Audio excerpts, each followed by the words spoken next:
In the courtroom, I wore my Medal of Honor until my mother screamed for me to take it off. She called me a bastard child in front of the entire court. My sister leaned over and whispered, "You will never belong here." But they didn't know something crucial. A ranger's silence is never surrender. My name is Captain Paige Mercer, a U.S. Army combat medic, and I've served in places where blood mattered more than last names. But none of that counted in the house I came from. This isn't just a story about inheritance. It's about being erased, and what happens when the daughter they tried to cut out of the legacy becomes the one holding the final truth. Before I tell you what happened in that courtroom, I want to ask, where are you watching from, and how old are you? Don't forget to subscribe to Subtle Revenge Stories so you don't miss the next fight worth witnessing. The courtroom was silent, but my mother's voice cracked through it like a whip. "You bastard child, take that thing off!" She screamed, her tone sharp enough to split wood. I didn't flinch.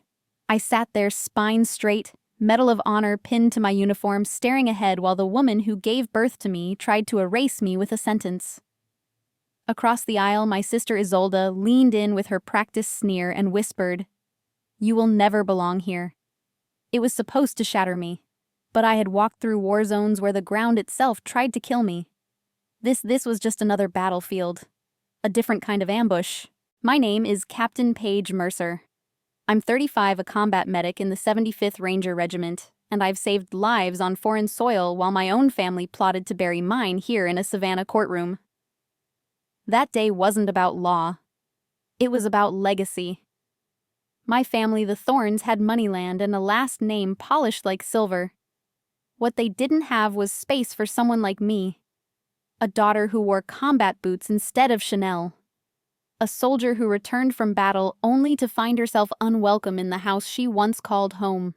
The air inside that courtroom smelled like aged oak, and my mother's Chanel No. 5, the same perfume she wore when she used to brush my hair so hard my scalp burned.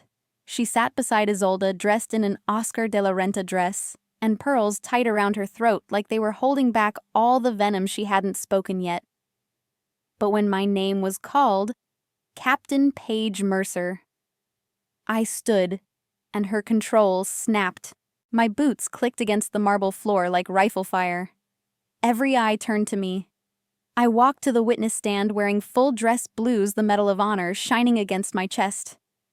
I didn't wear it to provoke them. I wore it because I earned it. Not for being someone's daughter, but for crawling through sand and fire to keep soldiers breathing. But to them, that medal was an insult. A reminder that I had value far beyond what they ever acknowledged. When Genevieve screamed that slur across the room, "Bastard child," even the bailiff froze. It wasn't just an insult. It was a declaration that I was no longer and maybe never had been one of them. That all my years of sacrifice, discipline, and honor meant nothing if I didn't wear their name the way they wanted. But I wasn't there to beg. I was there to defend something more sacred than blood truth. Let me ask you, have you ever stood in a room full of people who were supposed to love you and felt like a stranger among them? Like the enemy in their war for appearances? That day I realized something. This wasn't the family I came from. This was the battlefield I'd been trained for. And this time I wasn't going to retreat. When I reached the witness stand, I didn't tremble. Not because I wasn't angry, not because I wasn't humiliated, but because I'd learned how to let silence carry what words can't. I stood tall, the Medal of Honor gleaming just under the overhead lights, catching every glare from the gallery. Friends of the family sat in pressed linen and pastel suits, whispering behind hands like I was some cautionary tale they'd heard at a country club luncheon. These were the same people who once patted my head at garden parties, telling me I had such strong hands for a little girl. Now they wouldn't look me in the eye. The clerk gestured for me to sit, but before I could, my mother rose like a storm taking form. Her voice cracked through the stillness again, but this time it wasn't sharp. It was shrill, desperate. "You've defiled the Thorn name," she spat. "Take that disgrace off your chest." Disgrace. That's what she called the highest military honor this country could give. And in that moment, I knew what I had to do. Deliberately, with the reverence I'd learned folding flags for comrades who never came home, I reached up and unpinned the medal. My fingers didn't shake. I set it down on the polished wood beside the microphone. The click of metal against the surface was soft, but in that room, it roared. That sound, small, sharp final was my rebellion. I didn't need to shout. I didn't need to explain. That silence said everything. And then came the ambush. Sterling Chase Isolda's attorney rose with all the smugness of a man born into privilege and polished for court. He circled me like a vulture, sizing up something already wounded. Captain Mercer. He began dragging out the title like it was a stain. You stand accused not only of manipulating a grieving family, but of engaging in unauthorized medical intervention that endangered the life of General Harrison Thorne. He held up a photo, grainy distorted, taken without consent, showing me adjusting my father's IV. I remembered that moment. I had cleaned a pressure sore, changed his saline, soothed his fevered brow. But in that courtroom, it was twisted into malpractice. Unlicensed medical action with possible fatal consequences, Sterling read aloud. The gallery stirred. My mother's jaw tightened. My sister smirked. Let me ask you, have you ever done something out of love only to watch someone twist it into a weapon against you? I sat there in my uniform chest, bare now, without the medal, and felt something colder than rage settle in. It wasn't just about discrediting me as a daughter. It was about erasing my identity as a soldier, as someone worthy of respect. They wanted me reduced to a scandal, a shame, a footnote that could be crossed out quietly. But they underestimated one thing. A ranger never leaves a fallen comrade. And this time, the fallen comrade was me. I sat back down, my hands resting firmly on my thighs, pressing against the tremble I didn't want anyone to see. My uniform suddenly felt heavier, not because of shame, but because it was the only thing in that room that had truly been earned. I glanced around and caught sight of Richard Bellows, an old family acquaintance who once toasted my father with a bourbon glass and called me the Spitfire daughter who'd outrun half the West Point boys. Now he couldn't even meet my gaze. His eyes stayed locked on the courtroom tiles, as if the truth might be buried between the marble veins. Judge Hayes, a man worn thin by decades of Southern drama and designer lies, cleared his throat and shifted in his seat. "Let's proceed," he said, voice flat. But we all knew nothing said next could unring the words that had already shattered the room. Bastard child. Unstable. Unfit. Some accusations cling like smoke. Even after the fire dies out, you still smell the burn. My mother remained standing, chin-high hands clasped in front of her like a church lady delivering a eulogy. Except it was me she was burying. Her pearls, always 3 strands, never 2, sat tight against her neck like a noose of perfection. She didn't cry. That wasn't her style. She didn't need tears. Her silence was louder than grief, more calculated than rage. She wanted the gallery to see her as the suffering matriarch, not the architect of my undoing. I've seen that look before. In training, when you're one mistake away from breaking. In combat, when the medic must pretend nothing is wrong while blood pools beside her boots. And now, here in the courtroom where the injury wasn't visible, but the bleeding was real. Isolde, always the golden child, sat with crossed legs and controlled breath. She scribbled something on her legal pad, probably more ways to deconstruct my character. She leaned in and whispered to Sterling. He nodded, smirking like a chess player already thinking 3 moves ahead. Whatever came next, I knew it wouldn't be mercy. Then Sterling held up a printed email. I recognized it before he said a word. It was a message I had sent months earlier to my father's nurse. He read it aloud. "I'm the only one who gives a damn whether he lives or dies." He turned to the judge and raised an eyebrow. Proof, he said smugly, of emotional instability, hostility toward family, and a dangerous inability to separate duty from delusion. "Let me ask you, have you ever said something out of pain and truth, only to have it used as a weapon against your heart?" That email wasn't a breakdown. It was a lifeline. I had begged that nurse to help me to care to notice how alone I was while doing what none of them would. But now, here it was framed as madness. They weren't just attacking my actions, they were attacking my intent. And still I didn't cry. I had learned to ration tears like water in a war zone. I saved them for the wounded, not for the ones who drew blood with words. The thing about being called a name in public is that it never starts there. The courtroom just gives it an echo. But the name itself, bastard child, that seed was planted long before the gavels, the lawyers, and the spectators in pearls. I was 19 the first time it slipped through their carefully curated southern veneer. I had come home from Georgetown during winter break. The fireplace roared, the formal living room smelled like pine and polished brass. And I stood on the Persian rug, clutching courage like a glass I wasn't sure I could hold steady. I'm enlisting, I told them. Not law school, not Capitol Hill. The Army. The silence that followed was not confusion. It was contempt. My father, Lieutenant General Harrison Thorne, war room legend recipient of every medal under the sun, slapped me.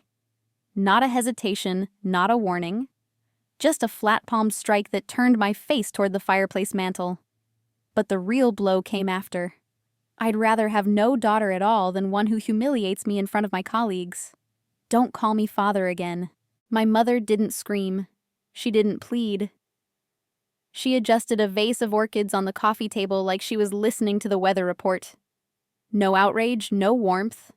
Just poise, the same kind she weaponized years later in court. That night, I sat on my childhood bed, hands still trembling, and realized that what I chose service was seen as betrayal. Not to the country, but to their image. Let me ask you, have you ever disappointed someone? Not because you failed, but because you succeeded in a way they couldn't control. Isolde was the family's crown jewel.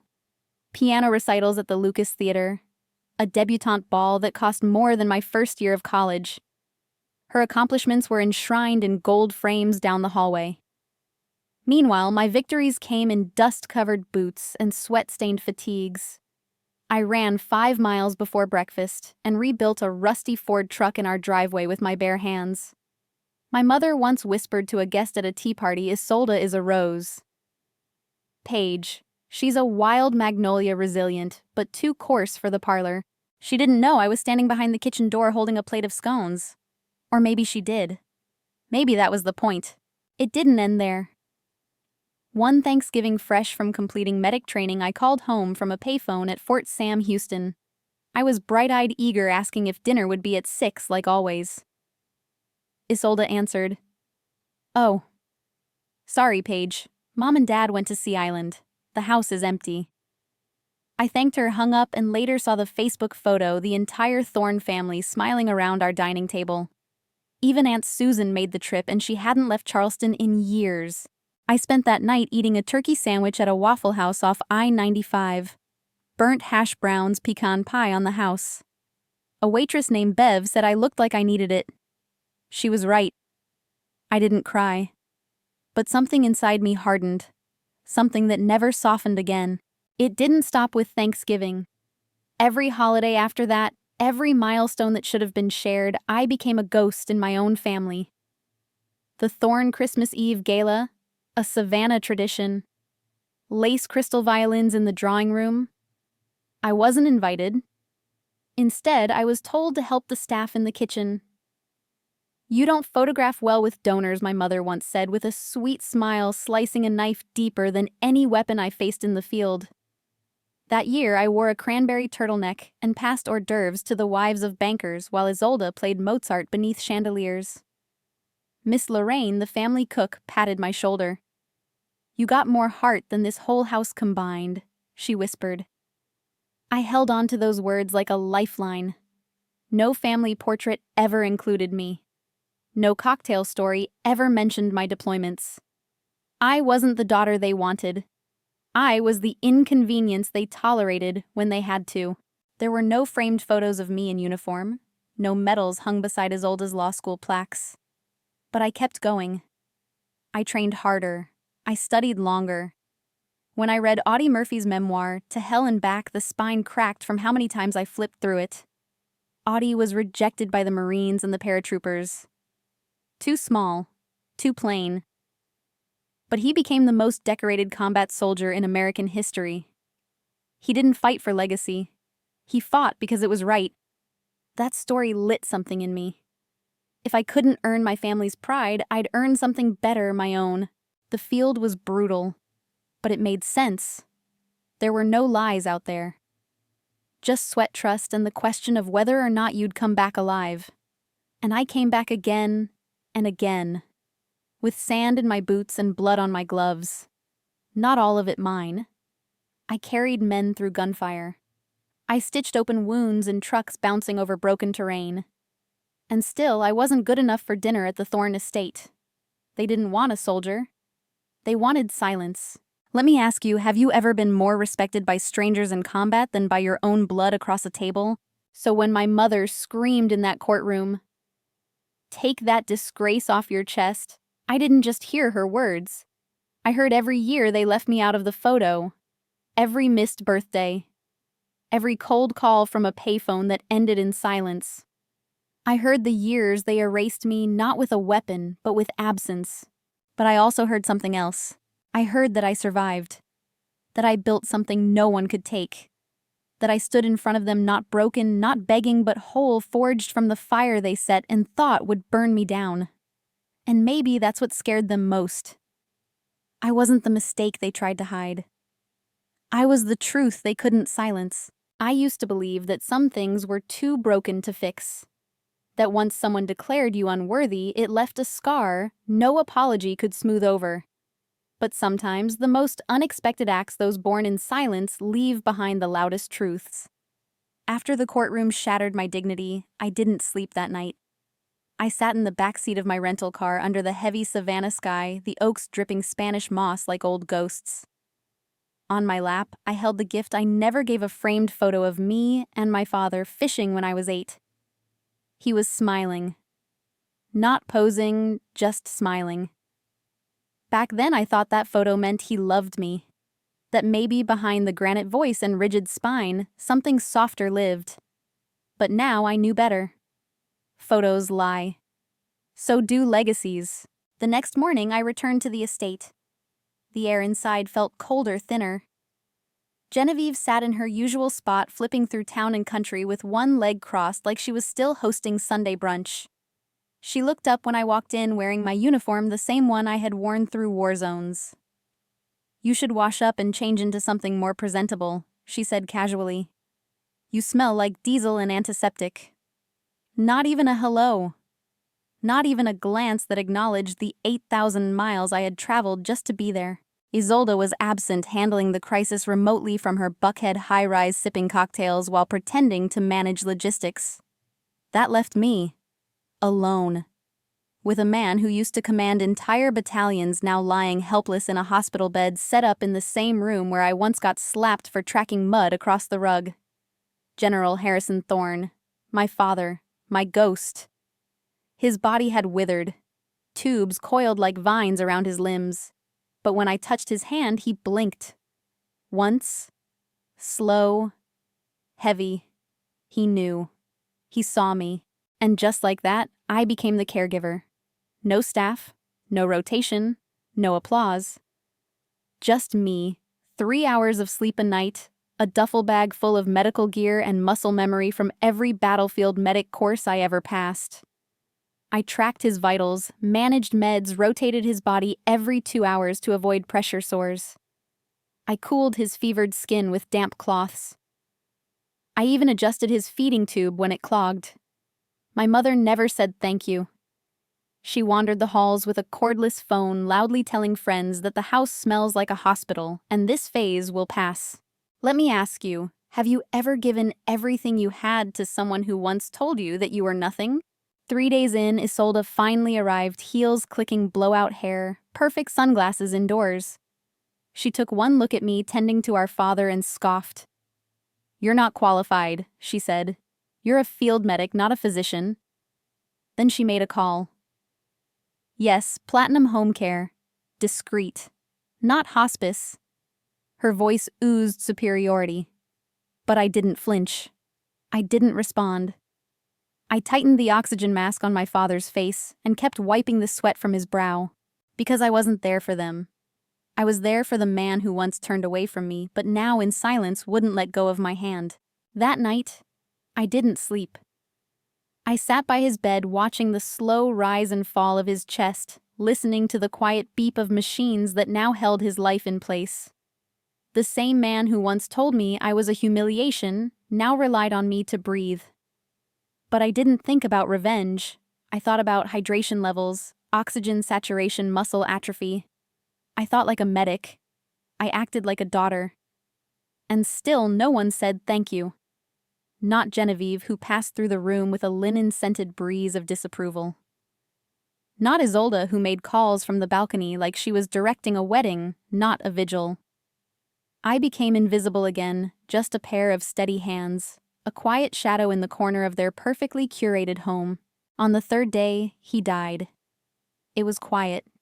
His chest stilled. His hand, the one holding mine, tightened just before it released. No final words. No grand forgiveness. Just a single blink, a last squeeze, and then silence. I called Isolde.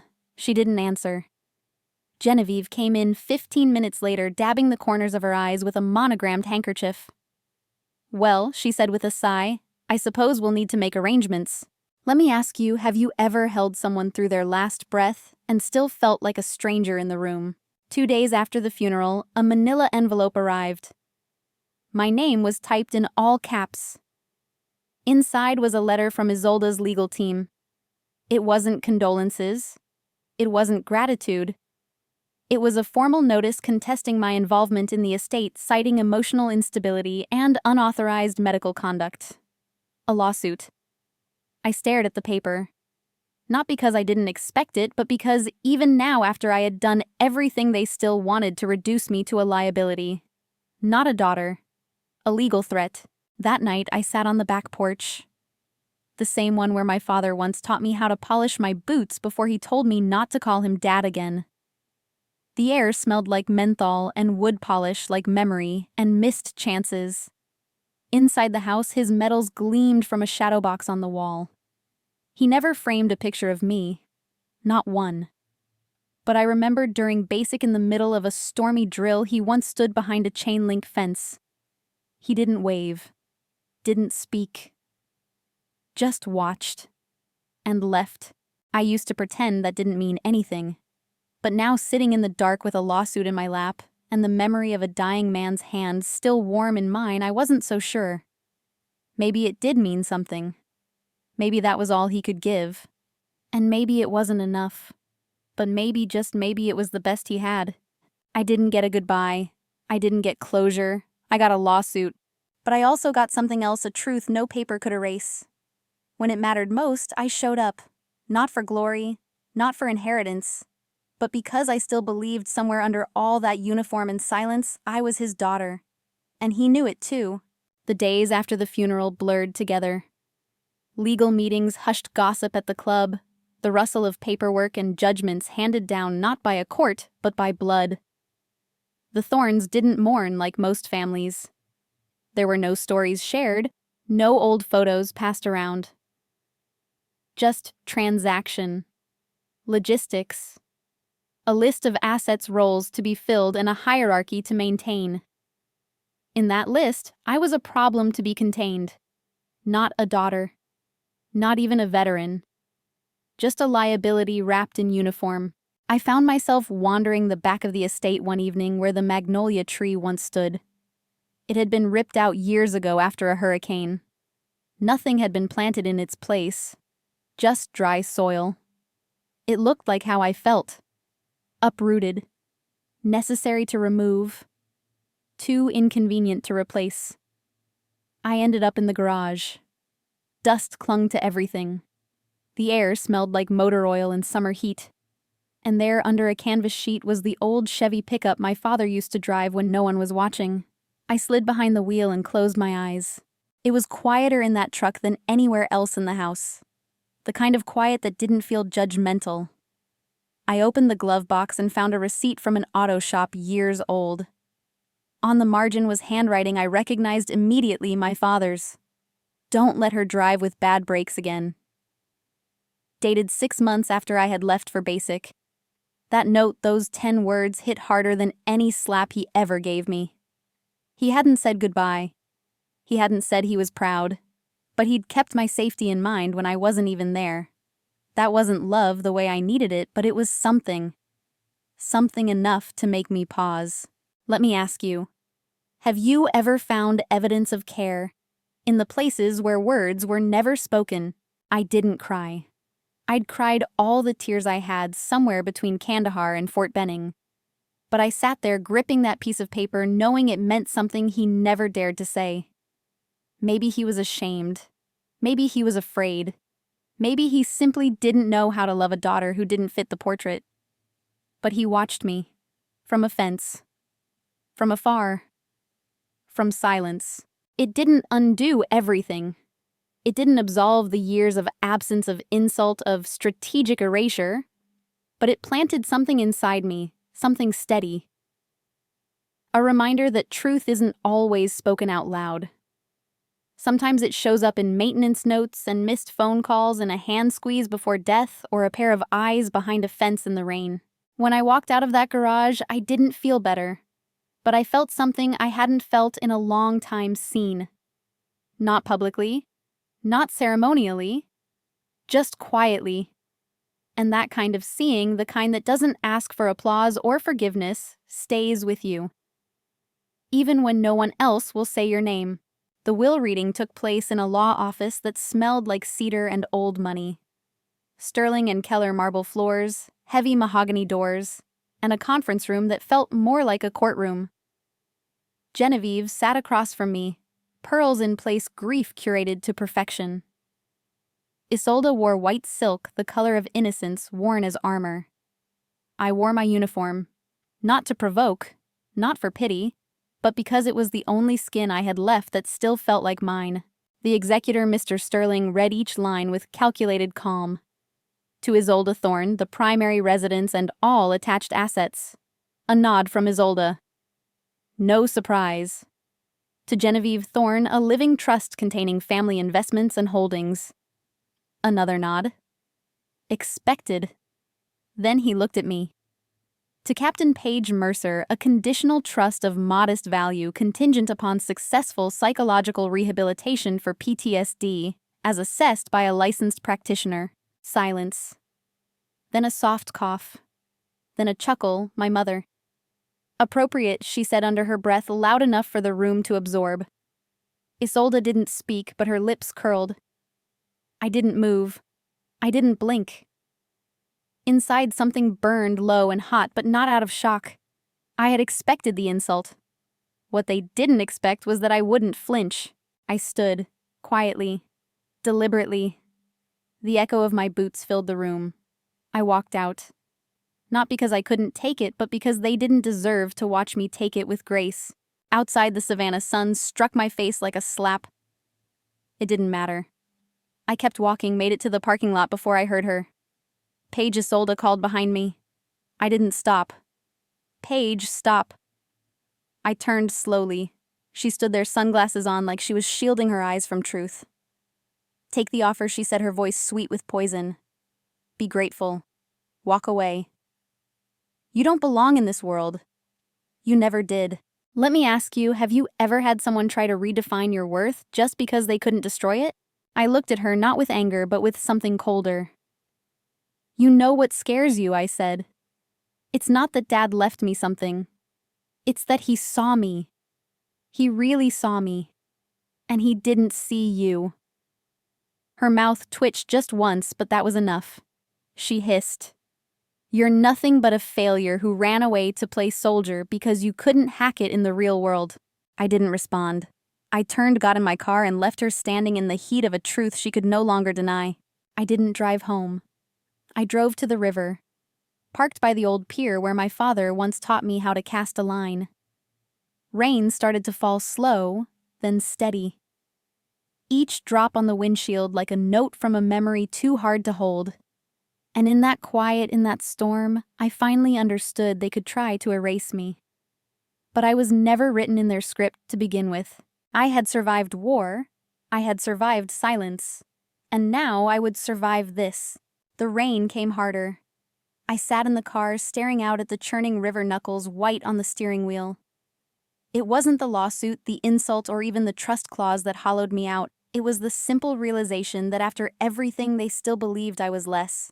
Not broken by war, but by birth.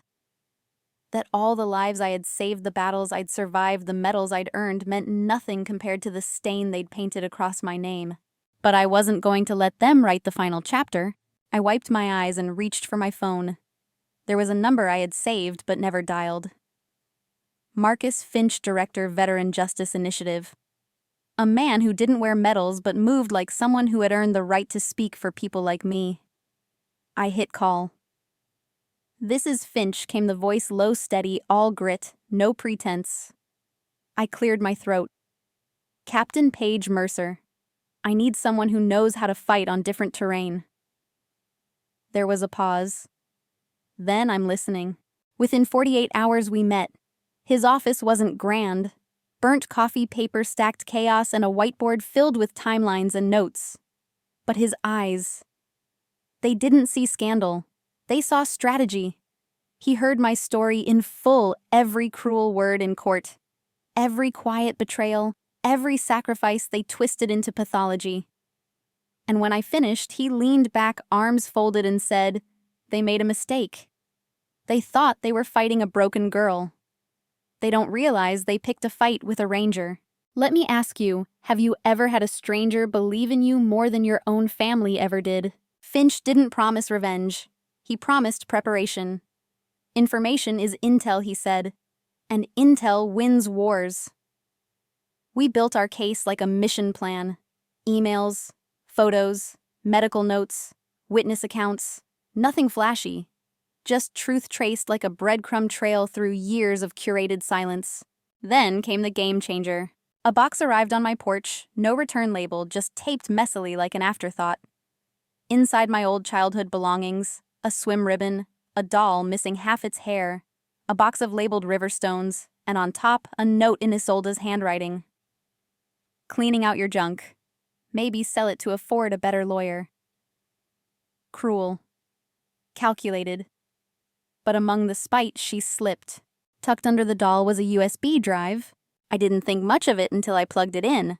A backup from a home surveillance system. Footage. The real footage. Not the cropped version used in court, but the full scene. My father, gaunt and breathless, grabbing my hand. "I failed you," he said. "You're the only one who showed up. You're the only one who stayed." My voice shook, but not in anger. "I didn't come back for a will. I came back because I'm your daughter." And then him whispering, "You earned this house. You earned everything I could never give you." I sat in the dark for a long time, watching it on repeat. Not for proof, for peace. It wasn't an apology, but it was acknowledgement. And sometimes that's louder. The courthouse loomed like a fortress, but I had walked through worse. Mortar fire in Syria, evac zones in Kandahar. I wasn't afraid of suits and subpoenas. I was afraid of being erased. Again. But this time I wasn't walking in alone. I had Marcus Finch beside me. No medals, no titles, just purpose. His suit was wrinkled, his briefcase beat up, but the man had presence. We entered the courtroom like it was terrain to be cleared, not just defended. Isolde sat at the front, white silk blouse, hair blown out like she had a photo shoot waiting after the ruling. My mother, Genevieve, was composed as ever, pearls sharp enough to wound eyes like frozen glass. Sterling Chase, their attorney, oozed confidence. He clicked his pen once, twice like it was a weapon. Judge Hayes, worn down by decades of Savannah drama, looked tired before we even began. I sat tall in my uniform, not ceremonial, not dress blues, field fatigues. The ones with desert dust still stitched in the seams. The ones I had bled in. Sterling smirked when he saw it, as if it confirmed every bias. Unstable. Trying to intimidate, I imagined him thinking. Then he played his opening move. Grainy surveillance footage filled the courtroom screen, edited, of course.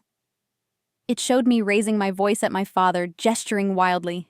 No context, just raw volume. It cut off right before the part that mattered.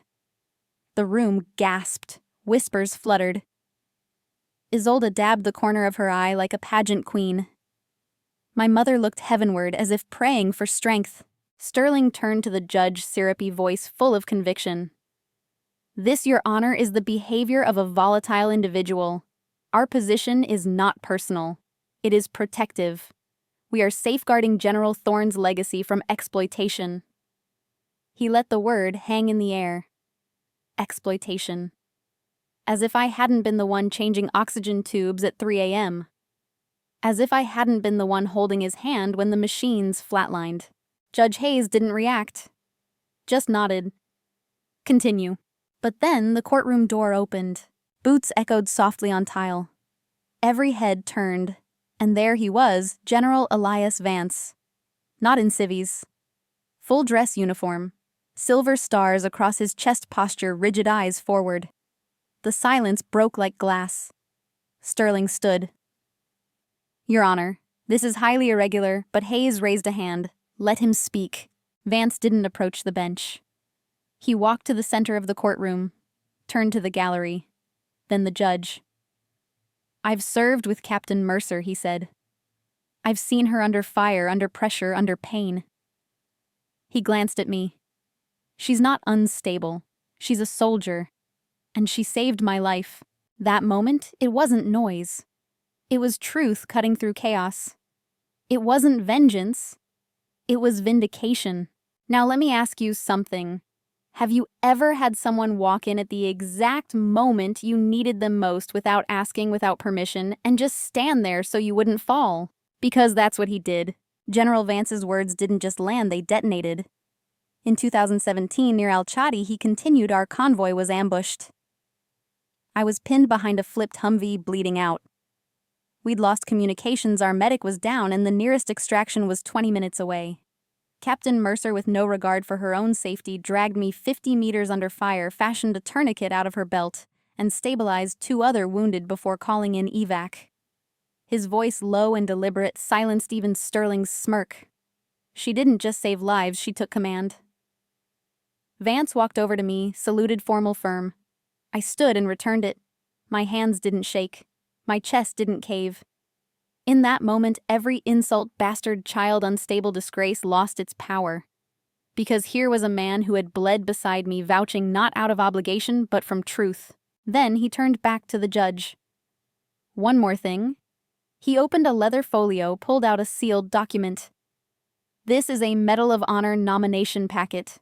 Written and signed by General Harrison Thorne, Captain Mercer's father, 7 years ago." Gasps spread through the courtroom like wildfire. Vance continued. He delayed the submission to protect her from media attention. But it was his wish, his signature, his handwriting. The bailiff approached. The judge opened the folder. Inside were affidavits, combat logs, photographs, every line carefully documented. And then the letter. She earned everything it read. Not as my daughter, as a soldier. The breath I'd been holding collapsed in my lungs. For a second, the weight of it all pressed in every sleepless night, every slur, every closed door. And then came the footage. Finch cued the original recording. Same hallway, different angle. This time my father's voice came through, faint but unmistakable. "I failed you," he said. "You're the only one who showed up. The only one who stayed." My reply cracked raw but calm. "I didn't come for money. I came because I'm your daughter." He gripped my hand. "You earned this house. You earned everything I couldn't give you." "I'm sorry." The screen faded to black. No more edits, no more smears. Just the truth. Then Audrey Cole, the home nurse, stepped forward, pale, trembling slightly. "I have a statement," she said, "and a copy of a check, $25,000 from Isolde Thorne, dated 2 days after the general's death. She asked me to destroy that footage." She held up the check. "I couldn't do it. I kept it. I never cashed it." Sterling tried to object, but Judge Hayes had heard enough. His gavel fell once sharply. "This court finds in favor of Captain Paige Mercer," he declared. "The estate, the trust, the home are rightfully hers. Claims of instability are baseless, and this court will not tolerate perjury or manipulation of evidence." Another strike of the gavel. Final. Loud. Absolute. I didn't look at my mother. I didn't need to. Her silence screamed loud enough. I didn't wait for Isolda's reaction. I walked out into the Georgia sun heat on my face, breath in my chest, and for the first time I wasn't just a soldier or a daughter. I was something they never thought I'd become free. Outside the courtroom, the air hit me like a wave I didn't know I'd been holding back. Sunlight blanketed the courthouse steps, but I didn't feel warmth. Not yet. Reporters clustered like seagulls around a shipwreck. Microphones shoved forward, cameras clicked, but all I could hear was the echo of that gavel, like a final breath being released. Finch walked beside me, quiet, steady. General Vance had already disappeared into the crowd, the way warriors vanish when the mission's done. I didn't speak. I didn't need to. Justice didn't always roar. Sometimes it stood still, but my mother Genevieve wasn't done. As I reached the curb, I saw her slipping out the side entrance. No press, no words, just a straight spine and cold pearls under a black veil. Her eyes never met mine. That was her last strike. Not anger, not denial, just erasure. To her, I was nothing, had always been. But I didn't follow. I didn't reach. Her silence no longer held weight. Isolde, on the other hand, took the main steps like a socialite hosting a fundraiser. "I only did what any daughter would do," she said to the cameras. "Protecting our legacy required tough decisions." She spun betrayal into nobility with a smile that had rehearsed itself in mirrors since childhood. But I didn't stay to listen. Finch opened the car door, and I left her there performing for people who didn't matter. That night, I sat alone in the quiet of a rental apartment, still in uniform, still holding the court verdict like a weight I couldn't yet put down. My phone buzzed my mother. A single message. "You've destroyed this family. I hope your pile of rubble keeps you warm." I stared at it for a long time, thumb hovering over the screen. But there was nothing to say. That pile of rubble was the house where I'd spoon-fed my father at midnight, changed IVs, wiped his brow while she criticized the scent of antiseptic. That house wasn't rubble. It was the last place where truth had a pulse. 2 days later, Isolde called. Her voice was syrupy sweet.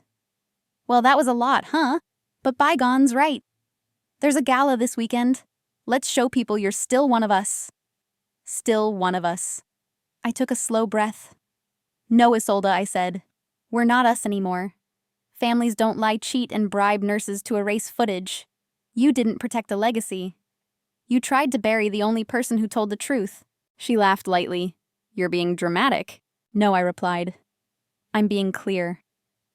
Delete my number." I hung up before she could speak again. My hand trembled for a second, but then it stopped. Something inside me finally unlocked. Like walking out of a burning house and realizing the fire wasn't yours to put out. I spent the rest of the week alone, unpacking boxes from the home that was now legally mine. Each drawer I opened held more than objects, it held remnants of a war no one else saw. Photographs with me cropped out. Plaques engraved with only one daughter's name. But now I was the only one with the key. The first night back at the estate, I didn't go up to a bedroom. I laid on the leather couch in my childhood study, the air thick with lemon oil and faint cigar smoke trapped in the wallpaper. The walls had witnessed 1,000 silences, most of them mine. I didn't unpack. I didn't change. I just stared at the ceiling, watching shadows stretch and twist like memories that refused to die. Somewhere between midnight and dawn, I heard the house creak. Not like it was settling, but like it was sighing. Maybe we both were. The next morning, I brewed coffee in the kitchen. The same coffee pot that once overflowed when I was 12 and grounded for ruining the marble counter. Back then, I cried. This time, I just watched the steam rise. I walked barefoot into the dining room, past the grand table where I'd once served hors d'oeuvres in a cranberry turtleneck while Isolde played Mozart. I placed my mug down at the head of the table, the seat my father once claimed like a throne, and for the first time sat there myself. I didn't feel powerful, I felt present. Later that afternoon, I wandered into the garage. The old Chevy pickup Dad secretly adored was still there, dusty but intact. I opened the door and found a faded repair receipt in the glove box, dated the year I left for basic training. In the corner, his handwriting, "Don't let her drive with bad brakes again." 6 months after he disowned me, he'd fixed my car. Silently, without telling anyone. Love doesn't always speak. Sometimes it hides in brake pads and oil changes. I spent that week moving room to room, not cleaning, just observing. In the library, I found his old Ranger Field journal tucked behind a law volume. I didn't open it, not yet.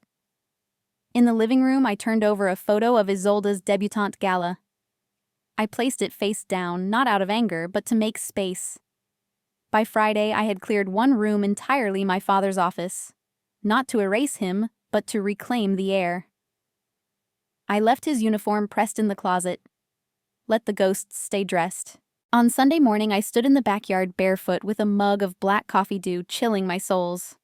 The magnolia tree, his prized bloom, was gone. Dead and chopped down after a storm years ago. I walked to the far side of the yard where more light fell and began digging. I planted a new sapling, not as tribute to him, not for forgiveness, but as a marker. This was no longer a shrine to a family legacy that rejected me. This was mine. Not the tree he nurtured, but the one I chose to grow. By sunset, I sat on the back steps watching the horizon bleed into twilight. No one came, no calls, no apologies. Just the sound of wind and the rustle of new leaves. I wasn't waiting for healing anymore. I was living inside it. At the Savannah Women Veterans Transition Center, I wasn't Captain Mercer. I was just Paige. Every Tuesday, I sat in a folding chair among women who had bled, served, and survived. Black, white, Latina, quiet, loud, broken, whole, none of that mattered. We shared coffee too weak and cookies too stale, but the silence between us was rich. Not the kind that isolates, but the kind that says, "I see you." I didn't speak the first few sessions. I just listened. Carla had lost a leg to an IED. Monica hadn't slept a full night since 2008. Teresa once saved an entire convoy, but hadn't spoken to her family since the funeral of her brother, who never wore a uniform. These women didn't need my credentials. They didn't care about inheritance battles or socialite sisters. They knew what it meant to be erased. On week 4, I spoke. Not about court.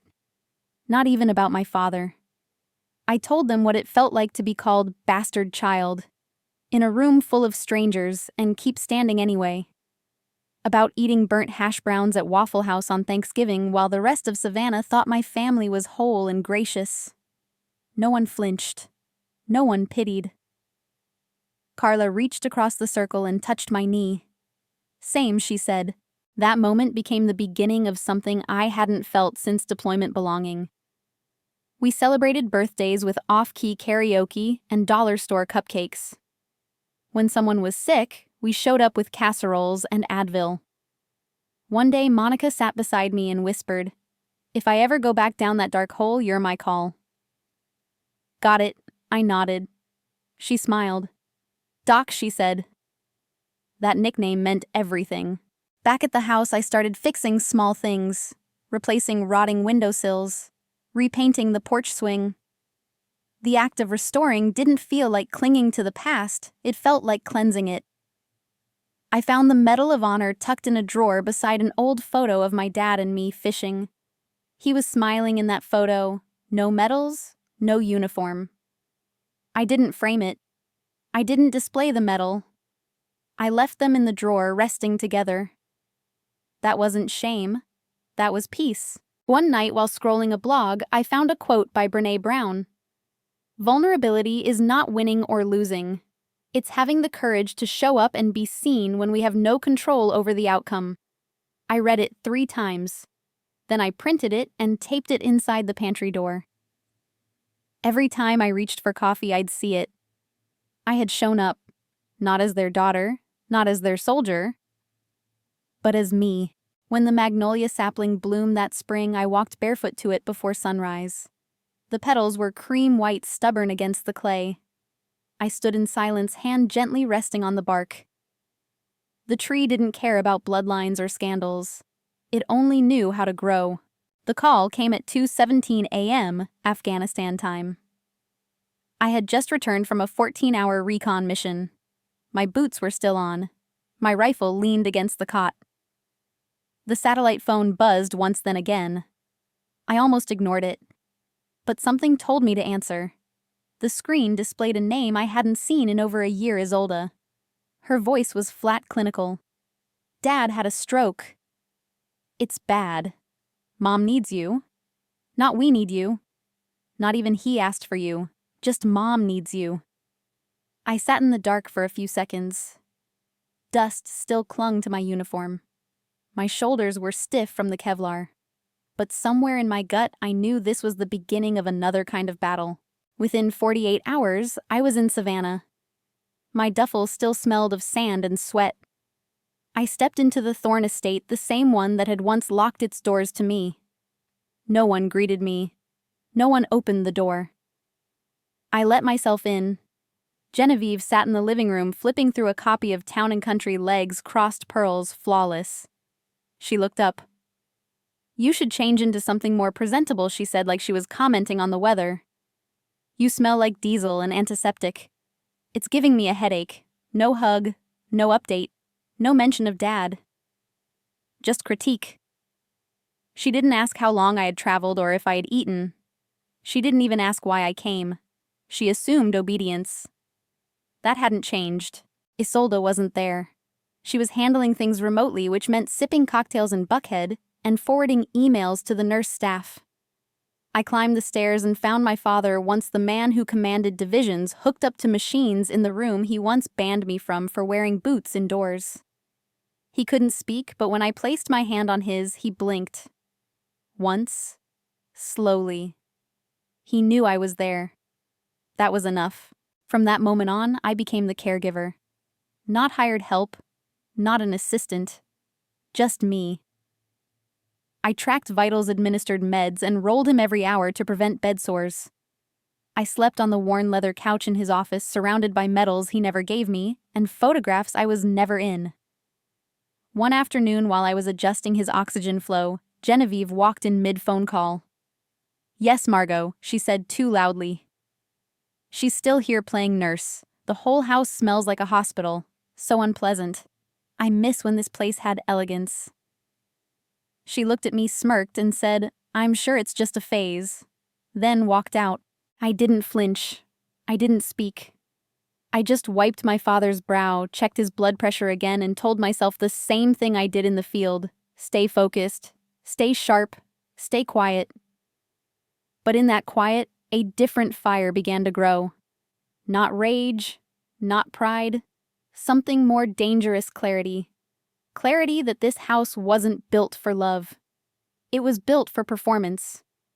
And my role had never been daughter. It had been problem to manage, silence to enforce. But this time, I wasn't going to disappear quietly. 3 days later, Isolde finally arrived, Prada heels clicking against the hardwood. Her hair freshly blown out, sunglasses still on indoors. She walked into the room like she owned it. Took one glance at me, sponging sweat from our father's brow, and scoffed. "What are you doing? Paige playing field medic again?" I didn't look at her. I kept blotting the sweat, adjusting his oxygen mask and logging the vitals. "You're not qualified for this," she said, crossing her arms. "You're a field medic, not a physician. Honestly, you might be making things worse." Then she pulled out her phone. "Hi, yes.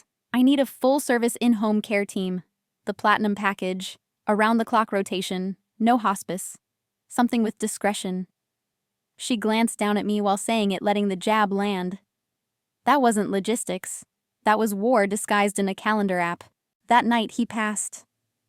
I was sitting beside him, holding his hand as the machines beeped and whirred in soft decline. No final words. No deathbed confessions. Just a slow breath, a flicker in his eyelids, and a gentle squeeze before his fingers went still. I closed his eyes.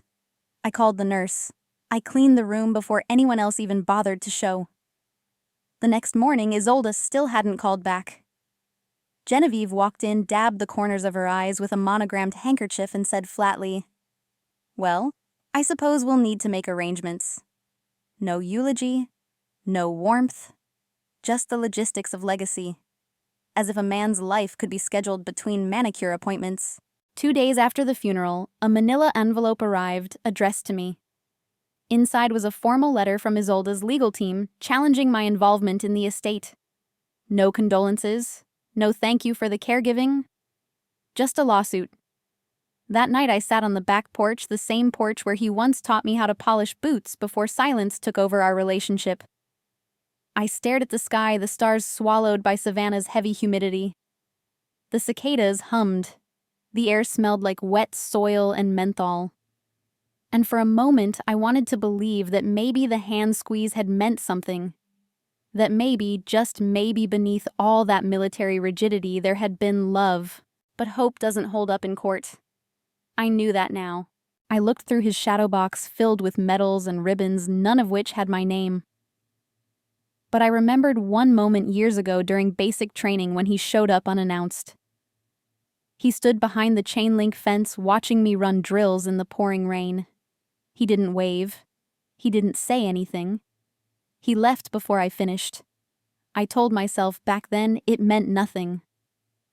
But now I wonder, was that the only way he knew how to say he was proud? A silent vigil in the background, just enough for me to feel his presence, never his praise. There was no clean closure, no final speech, but I had that hand squeeze. And in a life where silence screamed louder than words, maybe that was all the apology I was ever going to get. But I didn't cry. I didn't collapse. I got up. I took the manila envelope. And I started planning for war. After the funeral, I wandered the grounds behind the house, the estate they claimed I wasn't fit to inherit. The garden was overgrown, the hedges wild, the white roses my father once trimmed every Saturday, now thorny yellowing, neglected. I ended up in the garage. Dust coated everything. But in the far corner sat the old Chevy pickup he used to drive when no one was watching. Not the polished Lexus for country club brunches, this was his quiet escape, the man behind the medals. I climbed in, shut the door, and let the silence hold me. The keys were still hanging on the hook above the dashboard, just like when I was 16. Out of instinct, I opened the glove box. A folded mechanic's receipt fell into my lap. On the side, scribbled in his blocky handwriting, "Don't let her drive with bad brakes again." It was dated 6 months after I'd left for basic. That note hit harder than any salute. It didn't excuse everything, but it chipped away at the stone around my memory. Sometimes love doesn't arrive with hugs or words, it shows up in brake pads and silent errands. The next morning I drove the truck for the first time in years.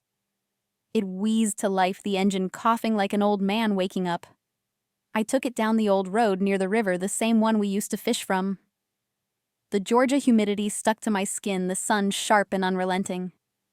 But as the tires rolled across gravel, I felt something shift. Not forgiveness, not peace, just momentum. I didn't cry. I didn't smile. I just drove. That evening I went through my father's office, not searching for closure, just reclaiming space. In a drawer beneath 2 law books, I found a small leather-bound journal. His. I didn't open it. Not yet. I placed it on the desk like a bomb, with the pin still in, knowing one day I'd read it, but not tonight. The letter from Isolde's attorney still sat on my nightstand. Finch had already reviewed it and called it what it was: provocation disguised as legality. They weren't trying to win. They were trying to shame me into walking away. But I wasn't that girl anymore. Not the one sleeping in barracks with MREs under her pillow. Not the one hoping for a seat at their table. I'd built my own damn table. Finch told me the hearing was set. He laid out the strategy, precision, documentation, unshakable credibility. "They'll play dirty," he said. "We'll stay sharp." The night before court, I opened my uniform closet. I passed over the ceremonial blues and pulled out the field camo I wore in Fallujah. The one with blood in the seams and sand in the cuffs. It wasn't regulation. But it was mine. It was earned. I laid it out on the bed, pressed flat boots polished beside it, not for show, for readiness. I slept 3 hours that night. Not from fear strategy. You don't fear fire when you've walked through worse. You just walk steady. The next morning I left before dawn.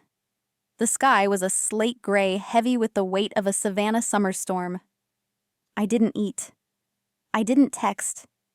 I just drove to the courthouse, parked in the back, and walked in alone. No entourage. No pearls. Just grit. I entered that courtroom not to beg, not to explain, but to hold the line. For every time they erased me. For every time they called me broken. For the girl I used to be. And the woman they could never bury. Courtroom lighting is a strange kind of sterile. It doesn't expose the truth, it just makes everyone look tired. I sat at the plaintiff's table, uniform, crisp spine, straight hands, folded on the desk like I was back in formation.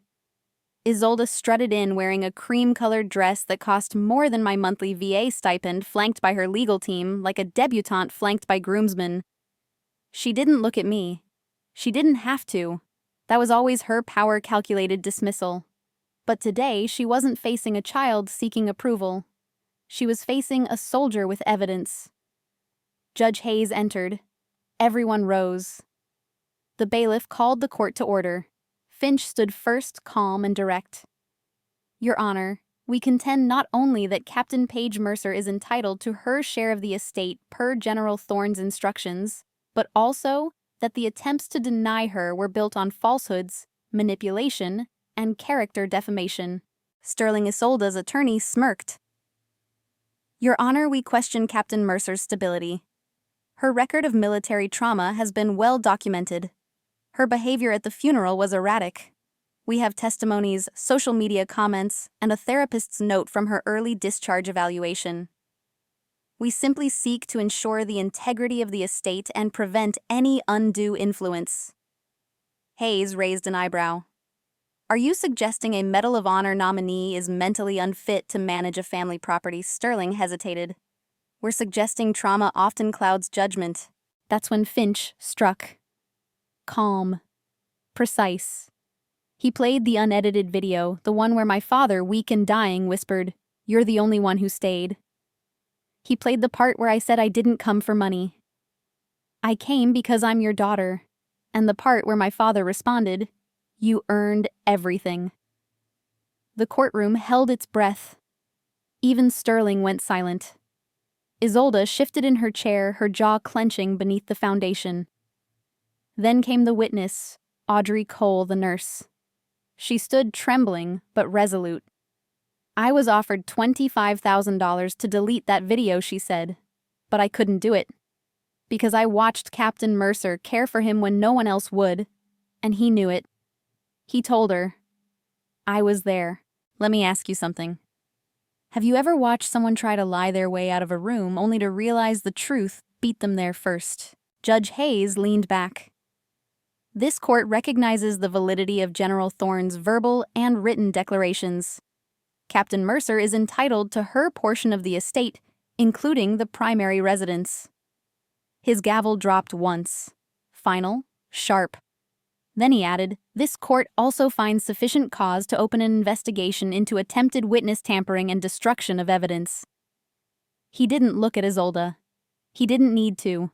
The whole room already was. Outside, I didn't speak to reporters. I didn't celebrate. I stood on the courthouse steps and let the Georgia heat wrap around me like a second skin. My hands were steady. My jaw relaxed. For the first time in decades, I wasn't waiting for approval or bracing for shame. I had shown up, and that was enough. The estate felt different now. Not just because the court had ruled in my favor, but because the house no longer held power over me. I walked through each room, not as a ghost seeking closure, but as a woman reclaiming space. I took down the old portraits, those oil-painted shrines to a family legacy that never included me. I didn't burn them. I didn't smash them. I wrapped each one in newspaper, boxed them up, and stacked them in the attic. Let them fade on their own. That was a quieter punishment. One they couldn't stop. I moved into the East Wing not out of defiance, but because it caught the sunrise. I painted the walls a soft green, opened windows that hadn't breathed in years, and replaced the heavy drapes with cotton ones that fluttered at the first hint of wind. It didn't look like the Thorne estate anymore. It looked like mine. 3 weeks later, Genevieve showed up. No call. No warning. Just the sharp rap of her knuckles on the front door like she still owned the deed. I opened it, met her eyes, and didn't speak. She looked past me into the foyer. Her eyes scanned the walls, the new paint, the absence of portraits. She stepped in without invitation. "So this is what you've done with it," she said, voice full of venom masquerading as observation. "It looks like a hospital." I smiled just slightly. Hospitals save lives. She frowned, hands clutching her purse like a weapon. "You may have won the court case, but you've destroyed our family." I raised an eyebrow. Didn't realize I had that much power. Her face flushed. "Isolde's in therapy. Your father's legacy is tainted. The community is talking."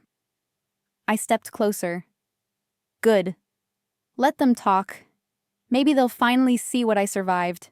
She didn't argue. She didn't apologize. She just said, "You're not one of us." And I replied, "You're right. I never was. And that's exactly why I'm still standing." She left without another word, heels clacking down the walkway. I didn't watch her drive off. I didn't lock the door behind her. I simply turned and walked into my house. My home. Not because a judge said so, but because I had made it mine. That evening I invited the women from the veterans group over for dinner. Carla brought cornbread. Teresa made mac and cheese. Monica showed up late with sweet tea and folding chairs. We ate in the dining room under the old chandelier, laughter echoing off the walls that once heard only command and control. We didn't toast revenge. We didn't speak of the lawsuit. We passed dishes, shared stories, and reclaimed the space with something far more powerful than money or inheritance: presence.